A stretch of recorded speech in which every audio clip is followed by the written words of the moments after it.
আমাদের দেশে সাধারণ মানুষজন দৈনন্দিন জীবনযাত্রা করে থাকে সাইকেল, মোটরসাইকেল বা 4 চাকা, কিন্তু আপনি জানলে অবাক হবেন যে এমন একটি দেশের শহর আছে সেইখানকার মানুষজন সবাই বিমান নিয়ে যাত্রা করেন।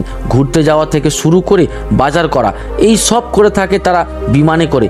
চলুন জেনে নেওয়া যাক বিস্তারিত। এটি মার্কিন যুক্তরাষ্ট্রের ক্যালিফোর্নিয়ার ক্যামেরন এয়ার পার্ক শহরে। এই জায়গায় প্রত্যেকের ঘরে ঘরে একটি করে বিমান আছে। প্রত্যেক দিন তারা অফিস থেকে শুরু করে ঘুরতে যাওয়া সবটাই করে থাকে এই বিমানে করে। তারা যে যার নিজের ইচ্ছা মতো এই বিমান ব্যবহার করে থাকে।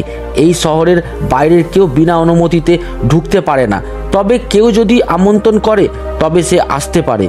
তবে এটি মূলত দ্বিতীয় বিশ্বযুদ্ধ চলাকালীন সময়ে যুক্তরাষ্ট্রের বেশ কিছু জায়গায় এয়ারফিল্ড তৈরি করা হয়েছিল।